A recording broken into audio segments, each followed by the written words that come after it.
Yes ఓకేనండి. So ఇప్పుడు శబ్దం కా వర్గీకరణ, పదాల యొక్క వర్గీకరణ చూద్దాం. ఓకే, సో మరి పదాలను 8 అంశాలను ఆధారంగా చేసుకొని వర్గీకరిస్తారు. 8 अंशों की दृष्टि में रखकर विभाजन कर सकते हैं. सो नंबर 1 ओके, ध्वनि संबंधी भेद. ధ్వని సంబంధీ భేద్, సౌండ్ ఆధారంగా పదాల యొక్క రకాలు. నెంబర్ 2 అర్థ సంబంధీ భేద్, మీనింగ్ ఆధారంగా. నెంబర్ 3 ఉపయోగ की दृष्टि से, ఉపయోగ की दृष्टि से, సో ఉపయోగం ఆధారంగా పదాల యొక్క రకాలు. నెంబర్ 4 సో జాగ్రత్తగా చూడండి. నెంబర్ 4 व्युत्पत्ति की दृष्टि से शब्दों के भेद. व्युत्पत्ति की दृष्टि से, వ్యుత్పత్తి అన్న, బనావట్ అన్న, రచన అన్న, నిర్మాణ అన్న ఒకటే అండి. సో వీటి ఆధారంగా పదాల యొక్క రకాలు. నెక్స్ట్ తర్వాత 5వ వర్గీకరణ ఉత్పత్తికి దృష్టి సే. ఉత్పత్తి వేరు, వ్యుత్పత్తి వేరు. వ్యుత్పత్తి అంటే అమరిక, ఉత్పత్తి అంటే పుట్టుక. ఓకే, ఉత్పత్తి, స్త్రోత్, ఉద్గమ్, ఇతిహాస్, ఈ 4 ఒకటే అండి. ఈ 4 ఆధారంగా పదాల యొక్క రకాలు. నెక్స్ట్ 6వ వర్గీకరణ. సో 6వ వర్గీకరణ వికార్, మార్పు, వికార్, परिवर्तन, रूपांतर, रूपांतर के आधार पर शब्दों के भेद. ओके, शब्दों के भेद. నెక్స్ట్ ఏడవది మనం చివరిగా చూసుకున్నట్లయితే గనక ప్రయోగ్ లేదా వ్యాకరణిక प्रकार्य के आधार पर, प्रयोग లేదా व्याकरणिक प्रकार्य के आधार पर, प्रयोग प्रकार्य के आधार पर. ఇంకా చివరిగా 8వది చూసుకున్నట్లయితే शब्द शक्ति के आधार पर, शब्द शक्ति के आधार पर.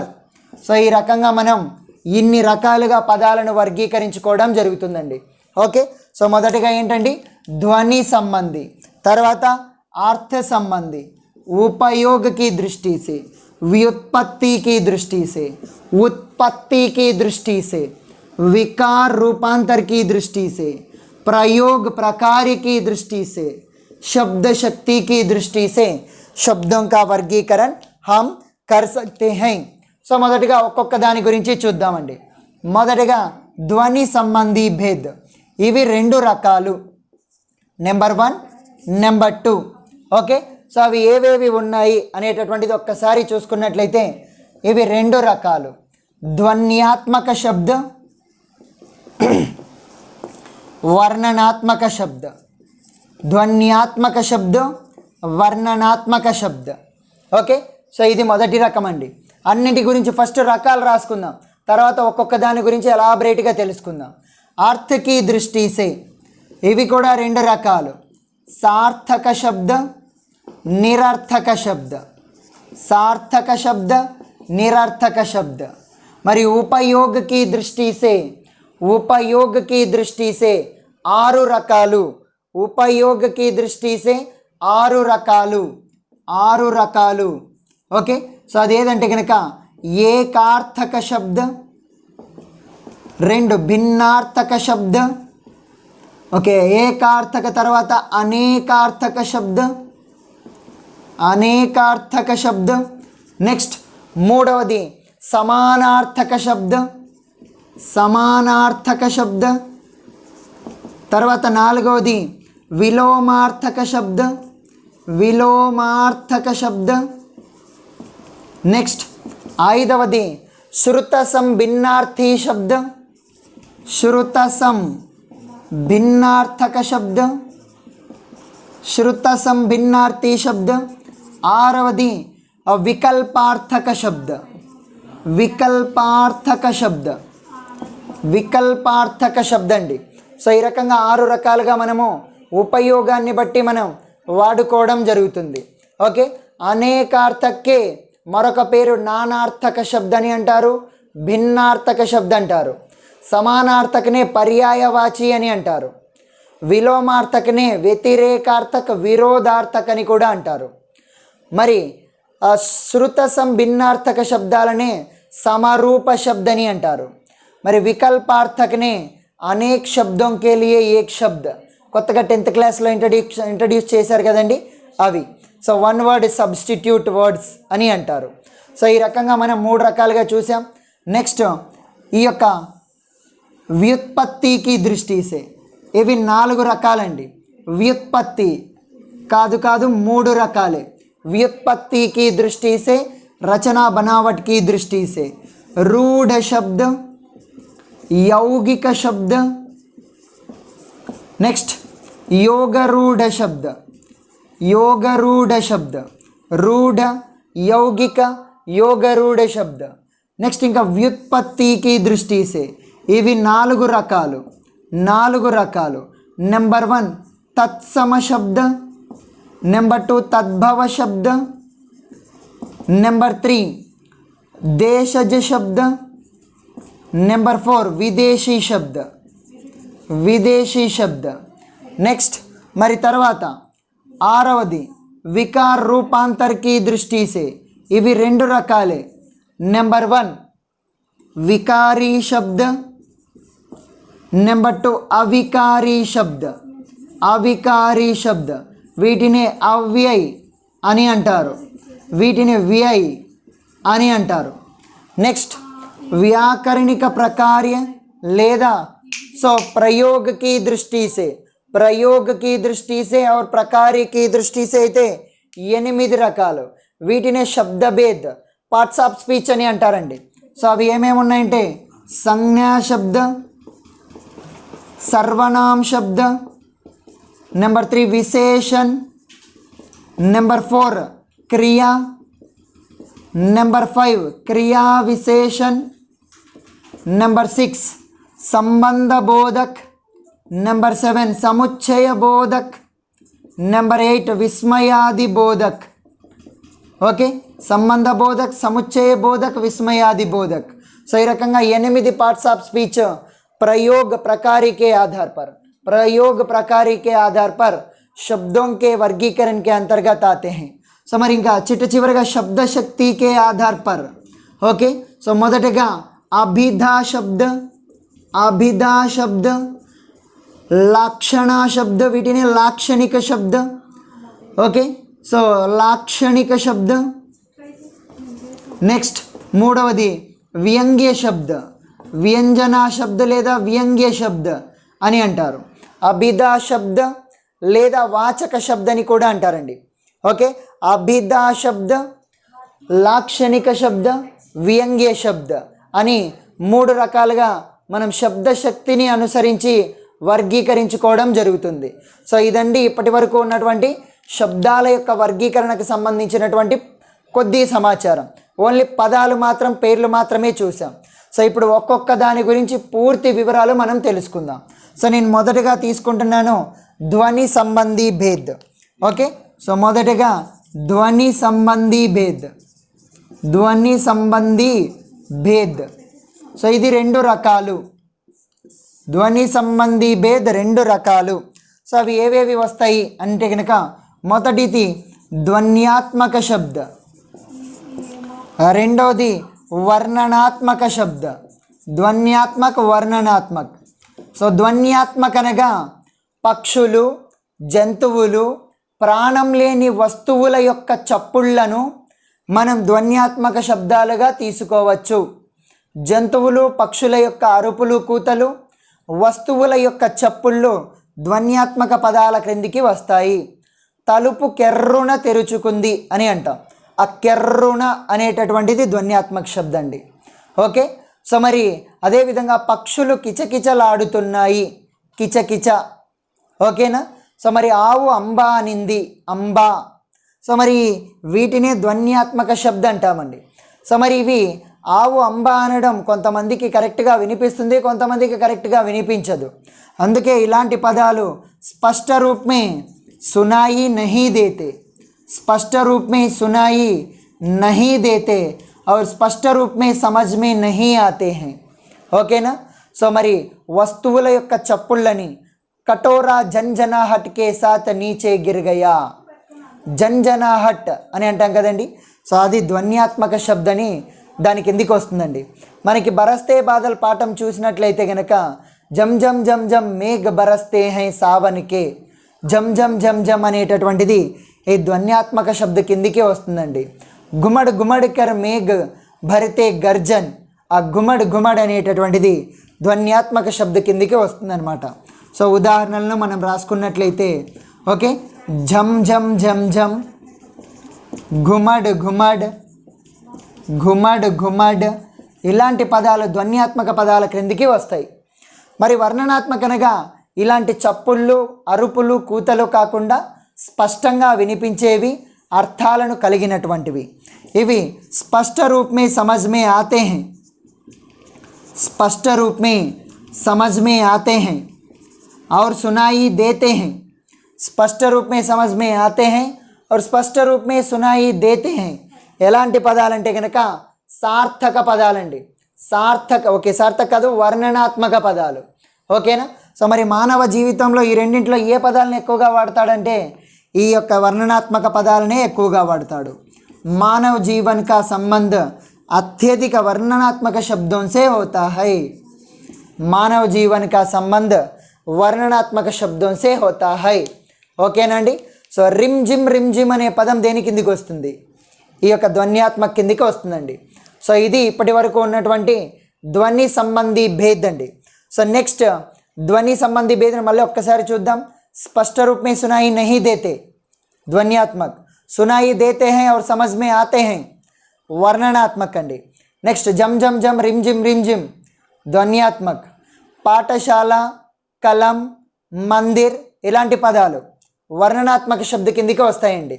సో ఇప్పుడు నెక్స్ట్ తర్వాత అది చూసినట్లయితే అర్థ సంబంధీ భేద్. అర్థ సంబంధీ భేద్ ఇక్కడనే రాస్తున్నాను నేను, అర్థ సంబంధీ భేద్. సో ఇవన్నీ కూడా అన్నింటి గురించి కంప్లీట్ అయ్యేంత వరకు అలాగే ఉంటాయి. అర్థ సంబంధీ భేద్ రెండవది. ఓకే, రెండవది అర్థ సంబంధీ భేద్. సో ఇది రెండు రకాలు. అర్థ సంబంధీ భేద్ కూడా రెండు రకాలు. సార్థక శబ్ద, నిరర్థక శబ్ద. సార్థక, నిరర్థక.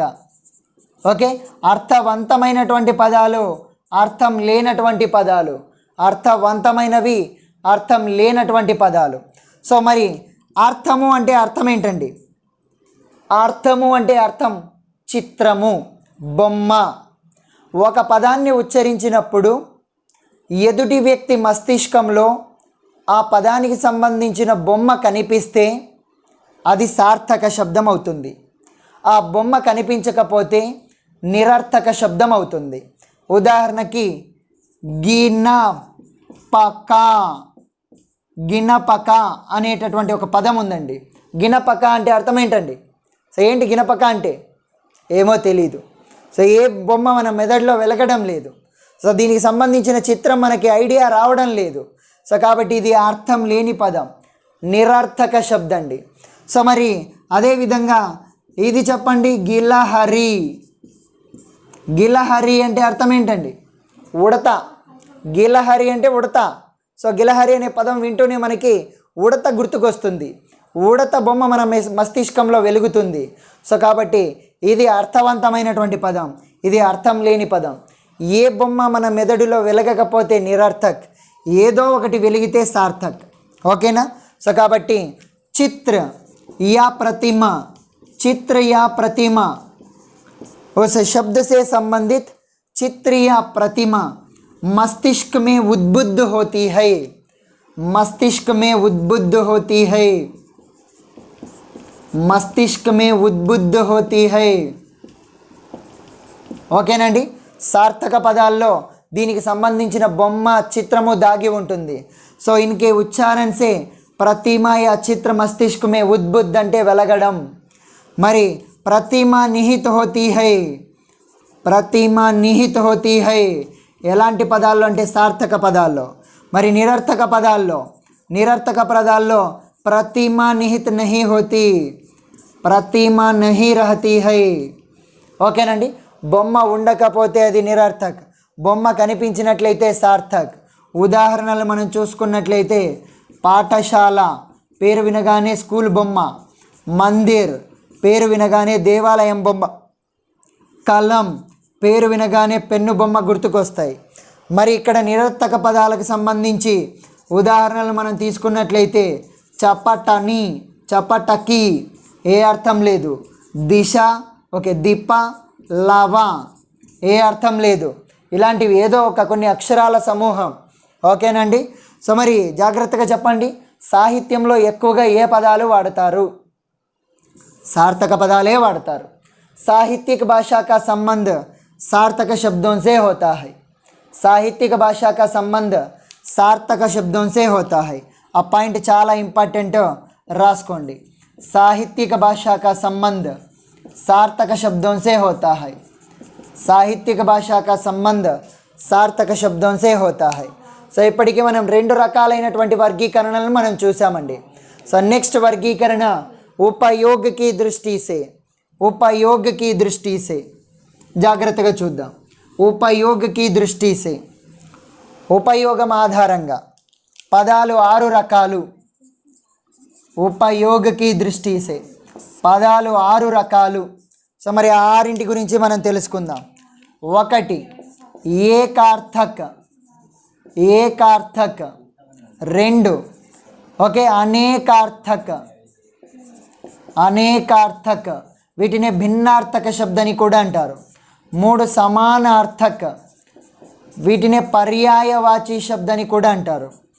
4 విలోమార్థక, వీటిని ఆపోజిట్ వర్డ్స్ అని అంటారు.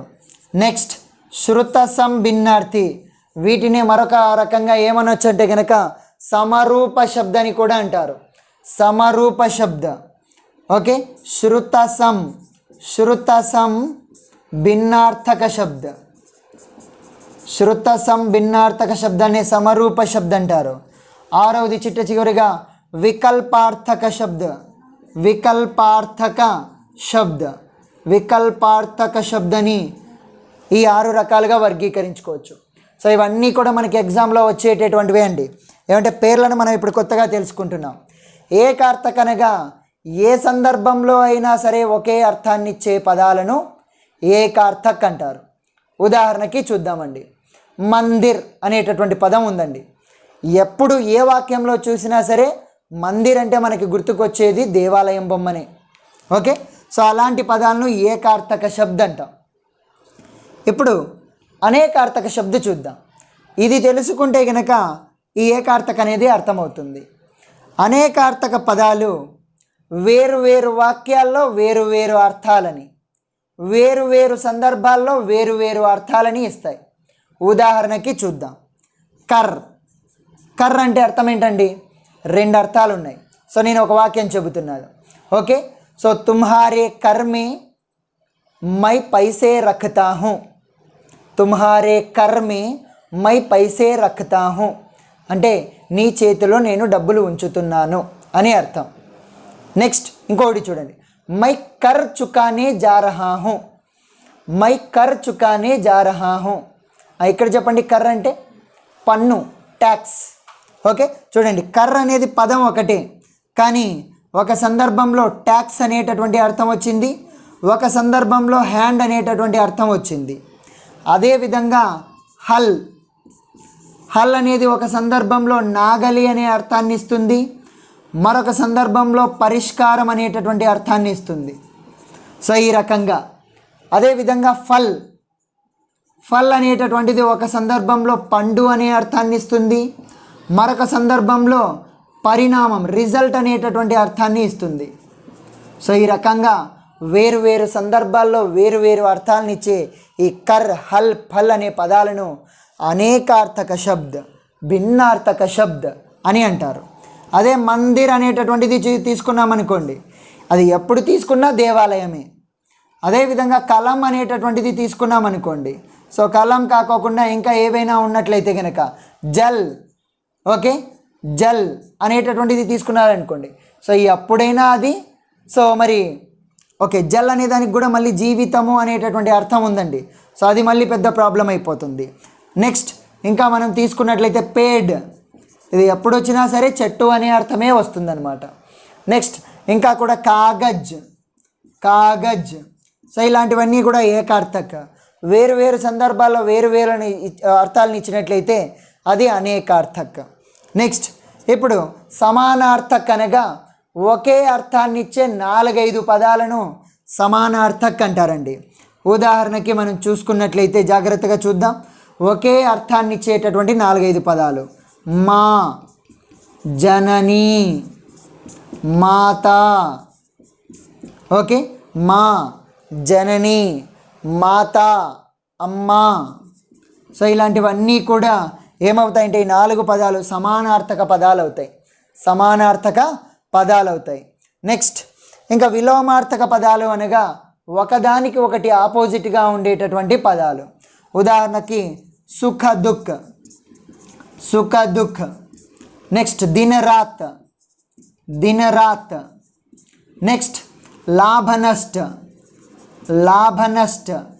సో ఇలాంటి పదాలను ఏమంటామంటే విలోమార్థక శబ్దని అంటారండి. ఒకదానికి మరొకటి ఆపోజిట్గా ఉన్న పదంతో కలిసి 2 కలిసి వస్తాయి, అలాంటివి విలోమార్థక శబ్ద.